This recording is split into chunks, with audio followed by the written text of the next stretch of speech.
What's up, you guys? James Strickland here. Welcome to week 66 on my road to 700 pounds on bench press.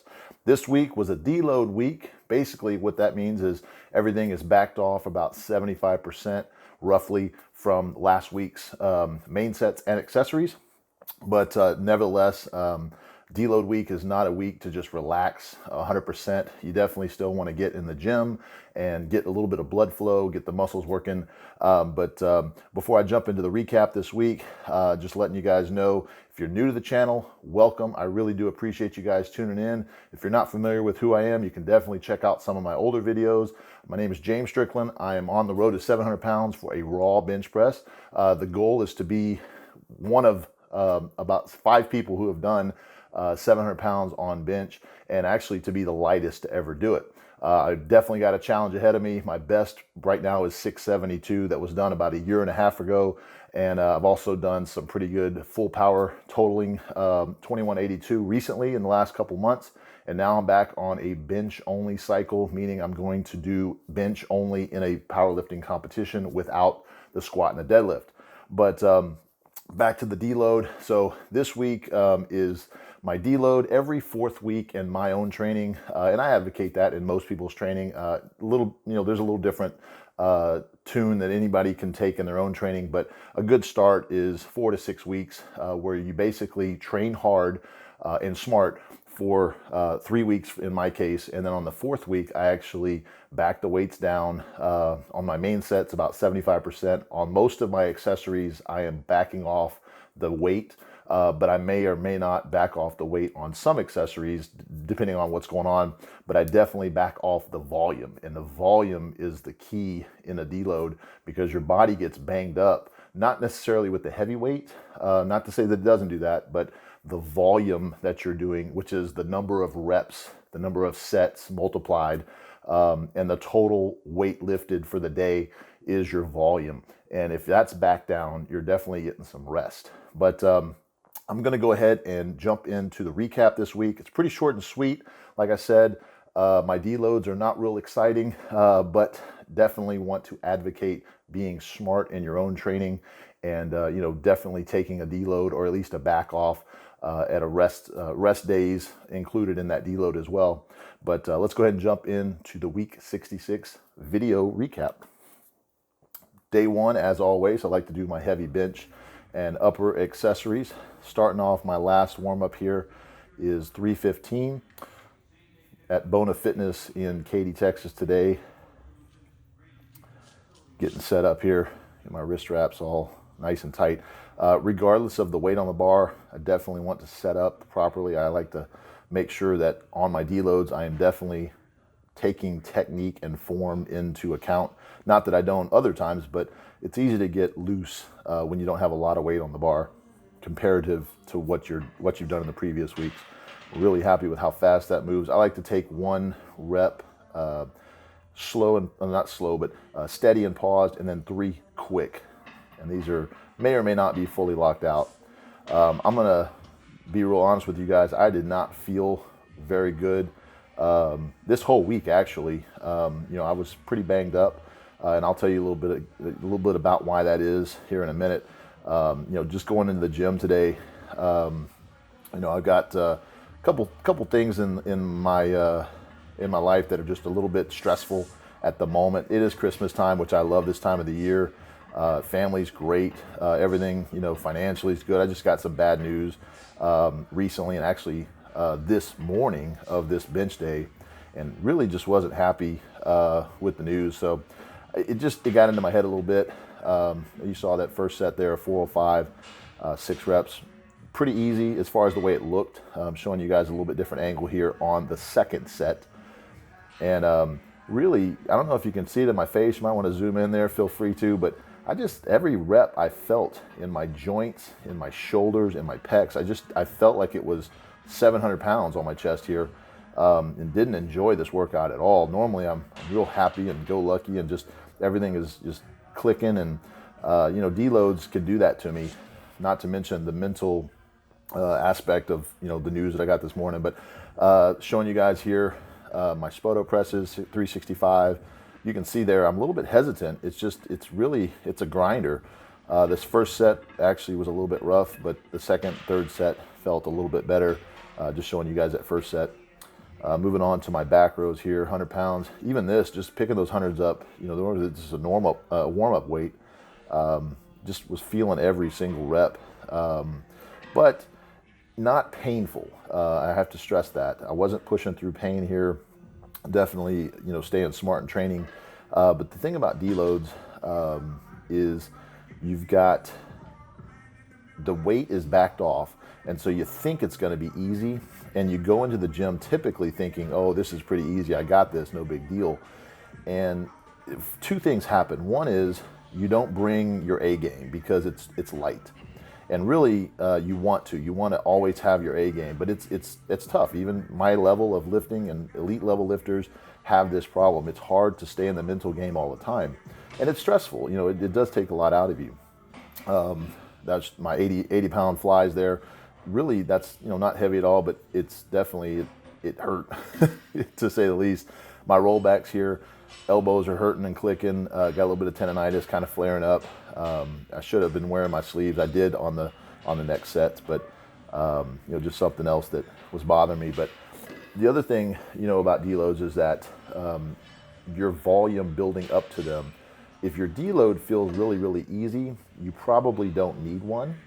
And I say that carefully because sometimes you don't feel like you need a deload going into one. Last week, after my bench day and after even my last day on Saturday, I didn't feel like I needed a deload.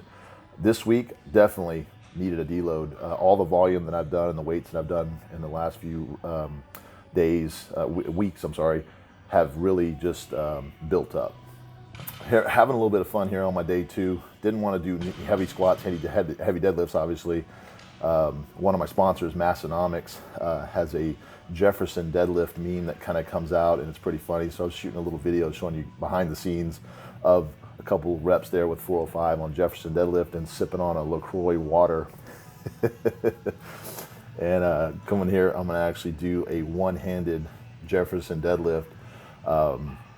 Obviously this is just playing around. I'm not going to use any kind of weights that would hurt me, and be goofy or anything like that. One-handed 225 really isn't a big deal to me. Staying tight, obviously, but just goofing off here, having some fun, staying relaxed. Obviously bench is my priority right now, so I could play around a little bit with my leg day. It's not going to hurt anything, but just playing around here at Dynamic Fitness in Katy, Texas.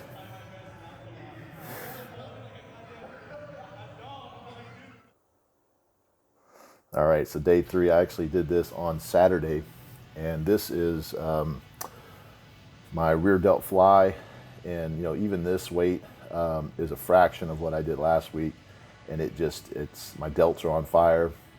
Definitely feeling every rep, but just making sure I'm staying tight. I don't want to get loose. Definitely want to go through the motions, but in a smart way.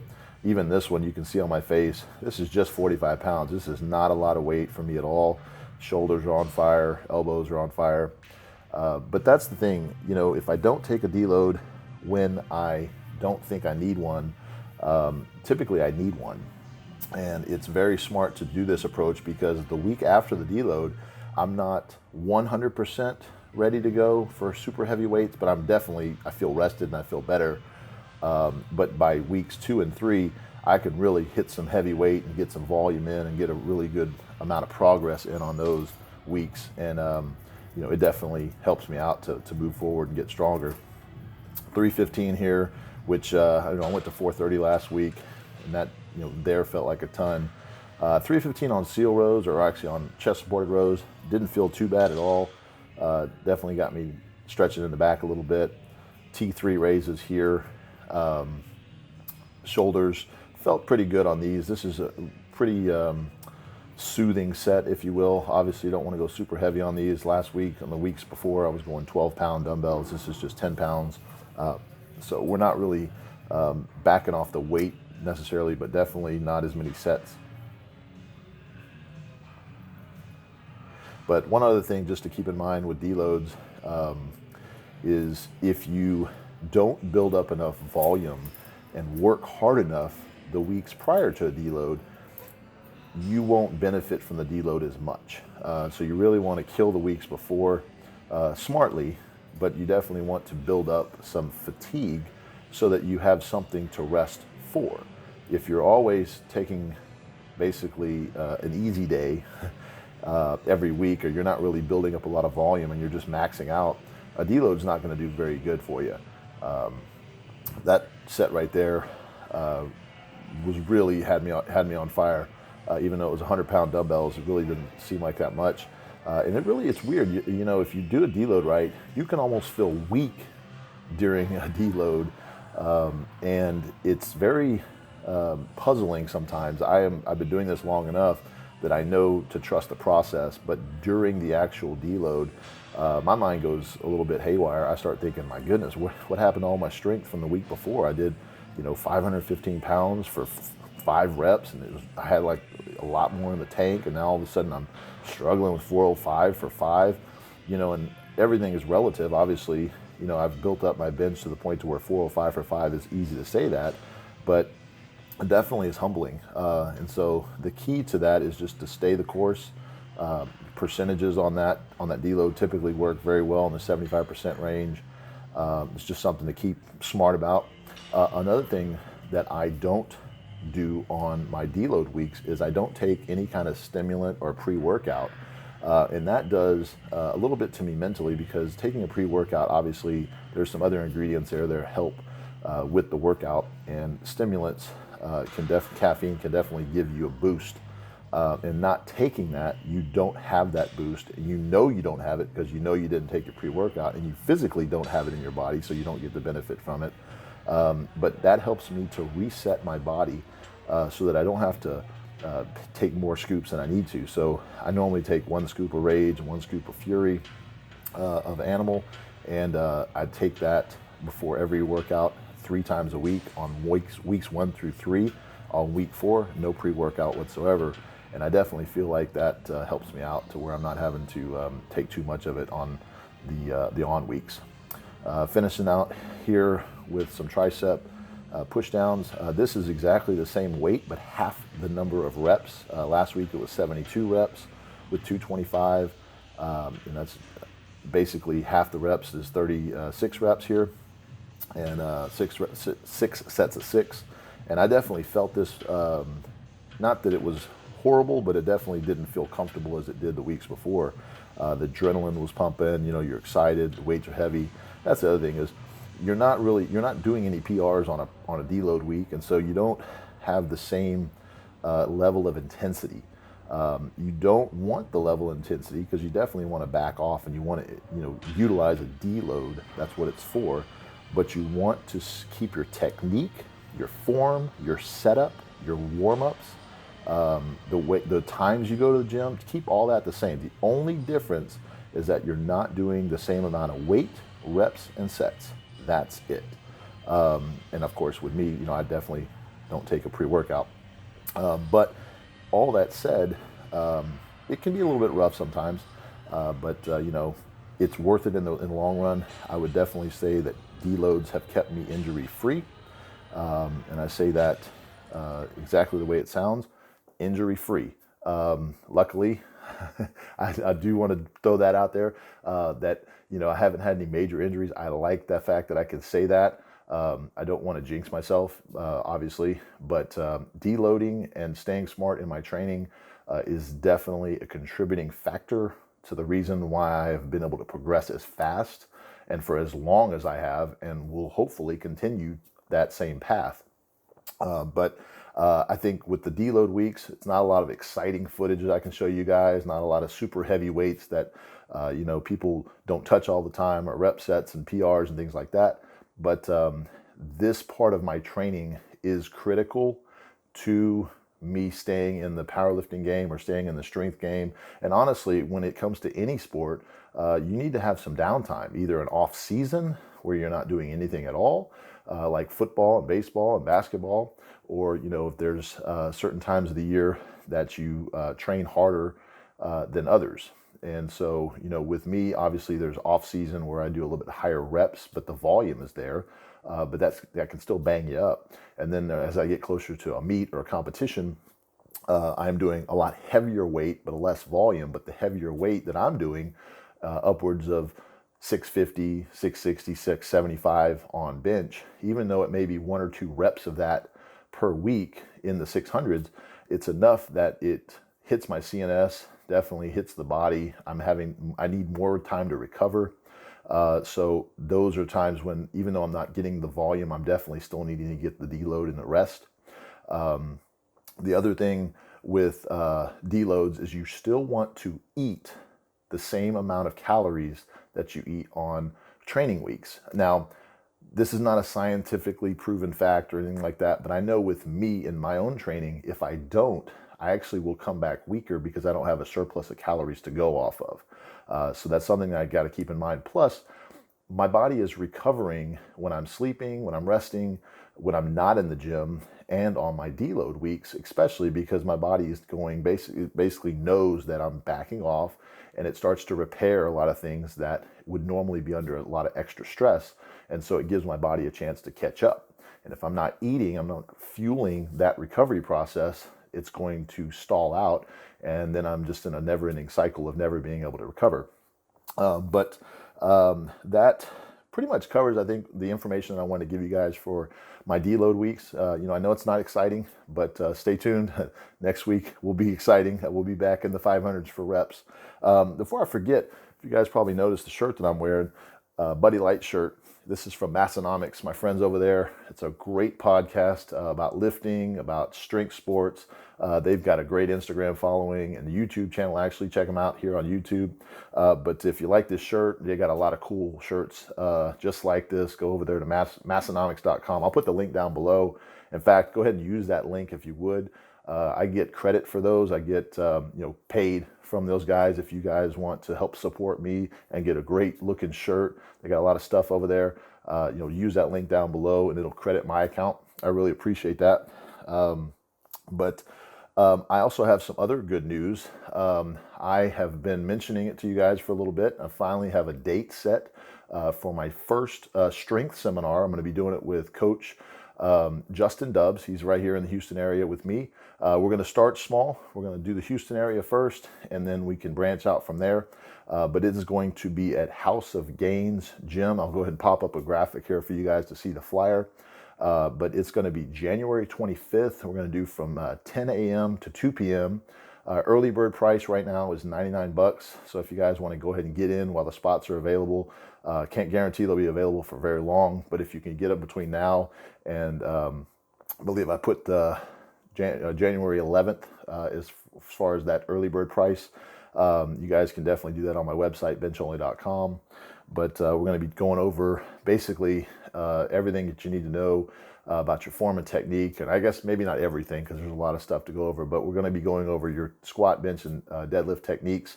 And there for Q&A, we're going to be talking about recovery, some other stuff like that. Definitely some fellowship time, just so you guys meet, greet. But definitely check that out. And if you guys are interested in hosting a seminar and having me come out, definitely email me, swimhack@gmail.com. I'd love to talk to you guys about the opportunity and see what we can maybe work out for your gym, for some lifters near you. But also touching on next week, we got about 520 plus pounds. I won't quite give it out what I'm doing exactly yet, but that is going to be on Monday, on next Monday. So we're going to be going into our 8-day split again. So this past Monday was going to, actually I did it on Tuesday, but it was supposed to be on a Monday for my bench day to start on Monday this week. And then the following week on week 2, we're going to be on Tuesday. And then on the following week after that, we'll be on Wednesday. We're going to try that for a little bit and see what kind of rest and recovery that gives me, even though it's one extra day. That extra 24 hours can mean a lot in recovery. But definitely want to pursue some different approach each training cycle to move closer to my goal of 700 pounds. As we start getting super heavy, that could even go, and I'm not opposed to it going into an 8 to 10 day split or whatever it needs to be so that I get the proper recovery between my bench days. And probably will be dropping back squat and deadlift as far as the heavy sets are concerned. when we start getting really close to a meet. At this point, I've got the animal cage. It's going to be the 7th, I believe, of March, or the weekend of the 7th of March. I'm going to be doing some AMRAP sets for squat, bench, and deadlift there. And then depending on how training goes between now and then, either a meet shortly before that or shortly after that is kind of the goal. Let's stay healthy and see what happens. But as I like to do every week, if I can get some Q&As answered for you guys, I want to definitely do that. And I did have a couple that I picked out for this week. Go ahead and jump right into those. First one is from Derek Helms on YouTube. And he asks, do you hold your breath throughout the entire set, say if you were doing 5 reps? So basically, yes, I do hold my breath, but not through the entire set. I basically, if you'll notice how I take the bar, as soon as I get the bar into a lockout position, I don't take a deep breath. I take a shallow breath, just enough to fill up my diaphragm, and so I can use it to brace my core. So basically, I will not breathe through the entire rep. Each rep, I do take a breath typically at the top of the rep so that I cannot lose my tightness throughout the rep. So in a set of 5 reps, I'd be taking about 5 breaths. Typically what I'll do is, I'll unrack, I'll take a breath, and that's exactly how I do every single rep. It gives me a chance to pace those reps where I'm not just banging them out. Now, if I was doing touch and go and super fast reps, there's probably a chance that I wouldn't take a breath every single rep, and I would just crank out as many as I could. But when we're training for powerlifting and paused reps, definitely take advantage of taking a breath at the top of the set. Now, if there was ever a case that I needed to breathe throughout the rep, which I don't believe there would be unless it was a really, really long negative or something like that. There has been times when, I would struggle with the bar on maybe a max rep or a last set, and I may take a few short, shallow breaths, but I'm never going to let all my air out by any means.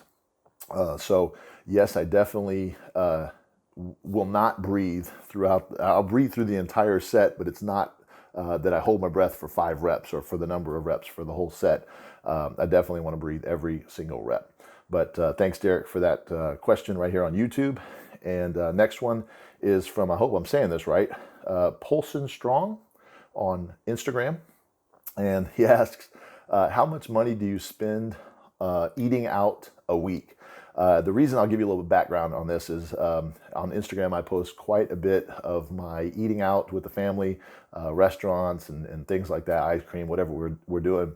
And a lot of people ask me how much I spend on eating out in a week. So I haven't really figured it out per week, but typically per meal is between $25 and $50, I would say, on average per meal. Typically during the week, I've got 2 older kids that are in school, so we don't obviously we pay for them to eat and things like that, but it's not really included in like the average lunch price, which would probably be like $20 or something for my wife and I and my youngest to eat. But I would say when we're all 5 eating in restaurants, $35 to $50. We eat out pretty frugal. I'm not looking to spend a ton of money on food because I've got a successful business and things like that, but I definitely don't want to just blow money for the sake of blowing it. And I know that we have tried eating at home, and I actually like my wife's cooking. I think I'm a decent cook, but when it comes down to it, I'm lazy. I do not want to cook and meal prep my own food. And it's expensive, honestly, because I don't have a lot of the seasonings that I need to season things. I don't keep those around all the time. Now, I'm sure I could make it a lifestyle change, and I could go and we could buy everything that we need and make sure that we continue to do that. But honestly, I just like the fact that I can go into a restaurant and, I can eat what I want to eat. My wife can eat what she wants to eat. The kids can eat what they want to eat. We can get refills of stuff if we want it, and don't have to worry about going and making anymore. And at the end of the day, I don't have to clean it up because I would be the one doing the dishes. I like that I can just leave a tip and walk out. And, I definitely can respect if you guys can't just do that and afford to do that. I've been there, several times. But at this point in my business and being successful enough that I can warrant being smart about it, obviously, that's a lifestyle choice that I make. And I definitely want to be smart about it. I'm not just eating French fries and McDonald's hamburgers all the time. But originally the question, basically, I would say I'd probably spend about $300 to $400 a week on average eating out. Could be less, could be a little bit more. I do have actually a couple of restaurants that sponsor me, and they take care of my meals when I go in there, so that saves me some money. So I definitely appreciate those guys. In fact, I'll just go ahead and give them a shout out here. Chapel Hill Deli and Bakery in Chapel Hill, Texas. It's about 50 miles or so northwest of Houston. If you guys are ever out in that area, definitely check them out. Tell them I sent you.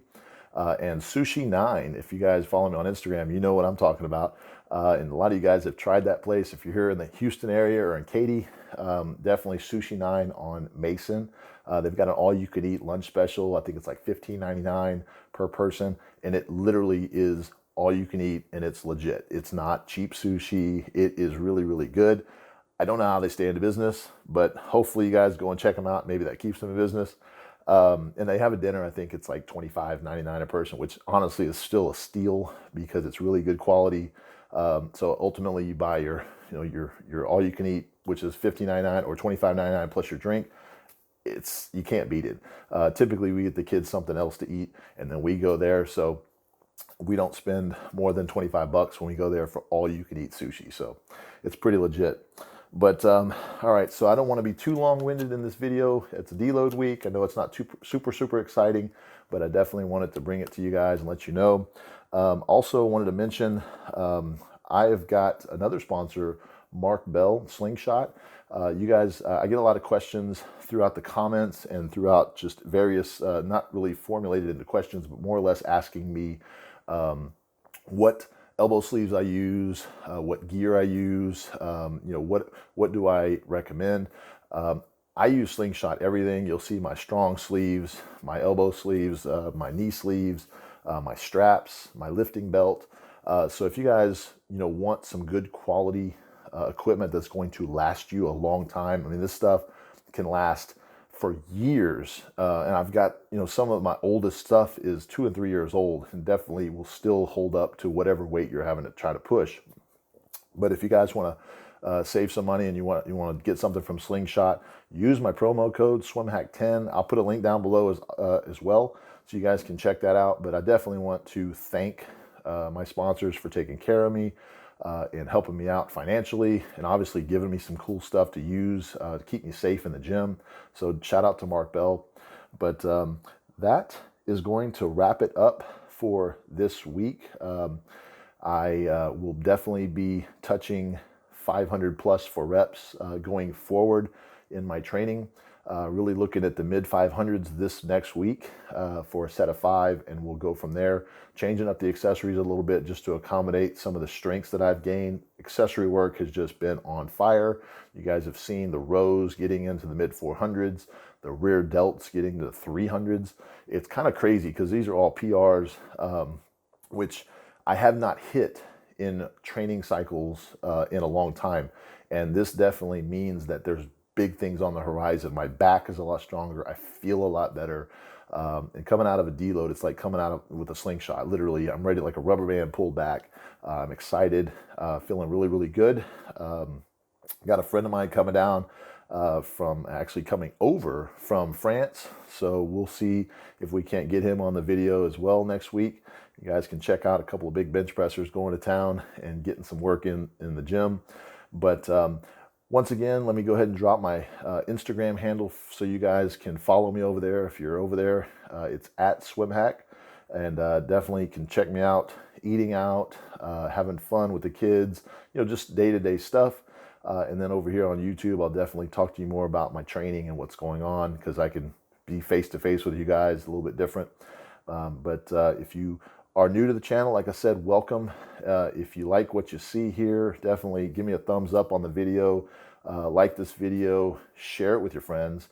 Please subscribe if you haven't already, and all those who have subscribed, I really, really appreciate you guys following on my journey, and I hope you guys have a great week. I probably won't see you guys until after Christmas, so anybody celebrating Christmas, I want to wish you guys a very Merry Christmas, and to you and your family, and I will see you guys next week on week 67. See ya.